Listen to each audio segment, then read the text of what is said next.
Bueno, chicos, vamos a continuar con Valle Inclán. Bueno, ya tenéis contado cómo era, ya podéis ver perfectamente un esbozo de su carácter, de esta figura tan personal dentro de la literatura española en el vídeo que os he hecho, que es concretamente para que entendierais esta figura, sobre todo lo que es la persona más allá de su obra, que también es interesante. Bueno, más allá de eso, ¿qué podemos decir? Pues que su figura dentro de lo que es el panorama cultural español del siglo XX es fundamental, junto con la de Lorca, porque va a servir para dar un impulso de renovación del teatro en el siglo XX. ¿Cómo lo va a renovar? Pues con algunas técnicas, podemos llamarlo así, como la del esperpento, que es cierto que no la crea como tal. Él mismo va a decir que no es puramente suya, sino que retoma, digamos, de cierta línea poco grotesca, entre lo grotesco, lo gótico, oscuro, que existe en obras como las de Quevedo, en Goya, en la serie negra. Os he puesto por aquí algunas imágenes, y también en el propio expresionismo que se iba a empezar a dar a partir de esas fechas, más o menos paralelamente a Luces de Bohemia y a sus obras esperpénticas. Bueno, volviendo entonces a Valle Inclán, podríamos resumir un poco lo que supone su figura en cuanto a experimentación y a salirse de los gustos tradicionales del público burgués de la época, con lo que decía Pío Baroja de su obra, y decía así lo siguiente: si alguien le convenciese de que hay una manera mejor de escribir, aunque no tuviese ni un solo lector, se arriesgaría al hambre y a la miseria solo por intentarlo. Y es que esto, que lo dijera Pío Baroja, lo conocía bien, nos da una idea, si nos lo creemos, una idea bastante aproximada de cómo debía de ser este hombre en un sentido literario. O sea, le importaba más escribir lo que él quisiera y como él quisiera, que ganar dinero o que triunfar y tener éxito, que al final, curiosamente, aunque parezca que esto es imposible y mucha gente dice no, porque al final hay que adaptarse a los gustos del público, porque si no, no te van... Pues fijaos bien cómo hoy no se representa prácticamente ninguna obra de Arniches ni de Chegaray, porque a nadie le interesa actualmente, y en cambio tenemos como el teatro paralelo que se está dando paralelamente de Valle Inclán.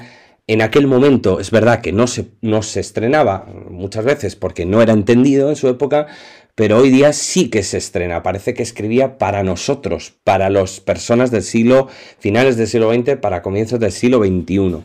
Y esto hay que decirlo junto con el teatro de Lorca, para que se vea claro por qué estudiamos a estas dos personas. Bien, estos dos personajes literarios. Dicho todo esto, habría que hablar ya de las etapas. No vamos a extendernos demasiado porque sobre todo nos vamos a quedar con la última, con el ciclo del esperpento, que es la que más nos interesa, dado que la obra más conocida, me río por el vídeo, una frase que dice el personaje, ¿no?, de Valle Inclán cuando le entrevistan, ¿no?, en ese vídeo que os he hecho. Bueno, pues básicamente la obra de Luces de Bohemia va a ser quizá, pues eso, la más importante, la más conocida, ¿vale? Pero podemos detenernos en estos tres ciclos. Para empezar, el ciclo mítico, en el que recrea toda esa Galicia intemporal, digamos, mítica, una Galicia que quizá, pues a aquellos que hayáis viajado a Galicia o que conozcáis por familia, por lo que sea, quizá es la que podemos tener un poco en la cabeza actualmente cuando pensamos en los lugares más apartados, más tradicionales, más antiguos, ¿no? Y en cierto modo, pues podemos todavía recuperar esa imagen de esa Galicia primitiva, en la que, bueno, pues es completamente rural, parece que no ha llegado la civilización como en Los Pazos de Ulloa de Emilia Pardo Bazán, ¿no? Yo siempre pongo esa comparación. Y los dramas rurales de la época que hemos señalado ya también. Por lo tanto, en cierto modo no es nuevo lo que hace Valle, pero sí que es cierto que a él le interesa recrear su tierra, ¿vale? Y recrear la deshumanización y la animalización, que son dos técnicas bastante recurrentes en su obra, en obras como Águila de Blasón, Romance de Lobos y Cara de Plata, que componen esa trilogía, la componen con el título de Comedias Bárbaras. Por lo tanto, que bueno, son 3 partes, componen una unidad, las 3 obras, aunque se publican en diferentes momentos y, bueno, pues en el caso de Cara de Plata se publica mucho después que Águila de Blasón y sin embargo es la primera historia, todo esto lo podéis ver en vuestro libro de texto, no tiene más misterio. Bueno, pues lo importante es esto, ese reflejo de esa Galicia, como digo, que está deshumanizada, que apenas tiene valores que consideramos hoy como, bueno, pues como completamente incuestionables de la humanización de la, bueno, pues de la sociedad occidental, ¿no? Y refleja la avaricia, la codicia, la crueldad, la lascivia, todo tipo de pecados y de incorrecciones y cinismo propio del ser humano y de estas tierras. Interesante, una obra que digamos que ya nos enlaza con el esperpento. Del ciclo de la farsa no vamos a hablar porque bueno, no es tan relevante o tan importante, podéis leer lo que tenéis ahí y lo que viene en el libro de texto, pero como digo, para enlazar con el ciclo del esperpento vamos a citar Divinas Palabras de 1919 porque nos sirve de anclaje, como digo, o sea, de bisagra entre el ciclo mítico y el esperpento. Y en esta obra es muy interesante contar un poquito el argumento para que entendáis cómo se refleja lo peor del ser humano, con el siguiente argumento, muy básico, pero muy, digamos, rocambolesco también. Un niño hidrocefálico, ¿vale? Que se llama Laureaniño. Bueno, pues es un niño discapacitado, ¿vale? No puede valerse por sí mismo. Su madre se muere de manera repentina, por una enfermedad, etcétera, de aquel momento, y los familiares del niño se van a quedar con él ante esa orfandad y en vez de cuidarlo, en vez de tenerlo pues de manera normal, van a aprovecharse de su situación, de su enfermedad, para ganar dinero a su costa, paseándolo por pueblos, un poco como en algunas películas, no sé si habréis visto, por ejemplo, El Hombre Elefante.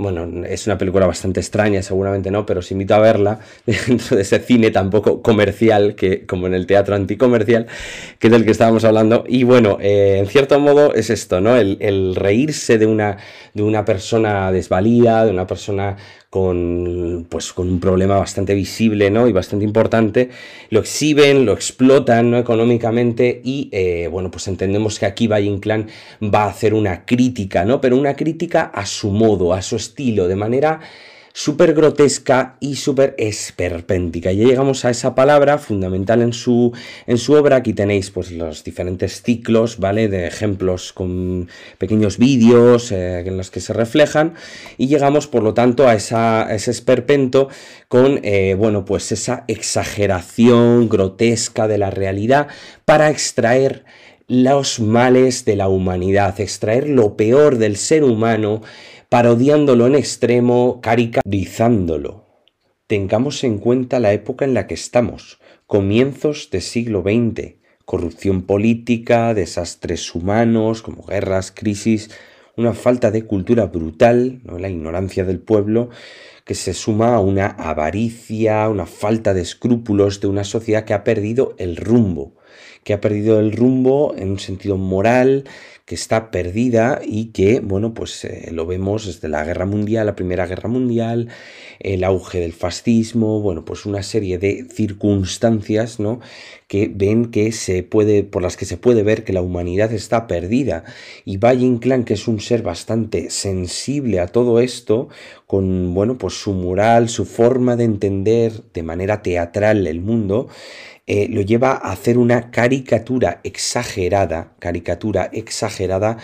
de todo, ¿no? Sacando lo peor, como decimos, como de manera grotesca, paródica, exagerada y deformada de todo, ¿no? Bueno, pues básicamente nos vamos a quedar entonces del ciclo del esperpento con Bueno, pues con la obra de Luces de Bohemia, aunque hay que mencionar también dentro de la trilogía de Martes de Carnaval las obras Los cuernos de Don Friolera, Las galas del difunto y La hija del capitán, ¿vale? Que son obras que os incito a buscar información sobre ellas o a leer en su momento, aunque vamos a centrarnos, como digo, en Luces de Bohemia. Luces de Bohemia, catalogada así, por lo tanto, como un esperpento por el propio autor, reproduce pues esa imagen monstruosa de la sociedad española con unos personajes animalizados y bueno, pues hay que tener en cuenta que es un auténtico maestro del lenguaje, mezcla los registros, las variedades del lenguaje de diferentes estratos sociales, de diferentes tipos de la sociedad madrileña. Bueno, pues vamos a centrarnos un poquito en el argumento. Sé que es una obra que tenéis que leer, por lo tanto no me voy a detener demasiado, simplemente por esbozaros de qué trata con esta imagen del ilustrador José María Gallego. Pues trata de un hombre llamado Max Estrella, que es un poeta ciego, miserable, que ha perdido el trabajo, acaba de perder el trabajo en la redacción del periódico en el que trabaja. Y bueno, pues vive con una mujer y una hija y no va a poder alimentarlas. Entonces está en una situación desastrosa y en esas llega Don Latino de Hispalis, que es un borracho viejo, cínico, sin ningún tipo de principios, que lo va a, bueno, pues arrastrar de alguna manera a la noche, al descenso a los infiernos de la noche madrileña, por una serie de lugares que a día de hoy todavía existen, que se pueden recorrer, por un recorrido del Madrid de Luces de Bohemia de Valle Inclán. Bueno, pues van a ir a lugares como el Picalagartos, una taberna, a emborracharse. Y bueno, pues en esa ambientación grotesca de esa noche de principios del siglo XX en Madrid de la época, van a pasar por diferentes lugares, entre ellos acaba en la cárcel el poeta Max Estrella, que por cierto está basado en el poeta Alejandro Saba, un poeta bohemio que básicamente es la misma figura. Representa, digamos, como, bueno, pues la misma personalidad y los mismos rasgos, ¿no? Que era un poeta admirado por Valle Inclán. Y bueno, sale de la cárcel y va a acabar muriendo de hipotermia, borracho, delante de su amigo Don Latino de Hispalis, que aprovecha una vez que ha muerto para robarle la cartera con un boleto de lotería que resulta premiado al día siguiente. Bueno, pues le roba la cartera, como digo, y al día siguiente va a ser el entierro y la mujer y la hija acaban suicidándose. O sea, una situación completamente dantesca, bueno, pues rocambolesca y bastante también oscura, ¿no? Porque es trágica, una muerte trágica, no solamente del protagonista, sino también de la familia por la miseria en la que viven. Obviamente, dentro de todo esto hay una crítica, pero una crítica en la que nadie pasa, digamos, desapercibido, nadie se salva de esa crítica, no solamente un sector de la sociedad, sino todos los estratos sociales, todas las capas sociales, el pueblo, los políticos, los funcionarios, los intelectuales, los poetas. Todos van a ser, como digo, criticados en diferentes momentos, de manera paródica, de manera grotesca, sacando lo peor que tiene el ser humano en situaciones que deberían ser de otra manera, cuando se les espera una generosidad, una bondad, un buen trato hacia sus semejantes. Lo que se muestra en esa obra es justamente lo contrario, cómo el ser humano responde de la peor manera posible ante situaciones críticas, como en esta España de principios del siglo XX que hemos esbozado al principio.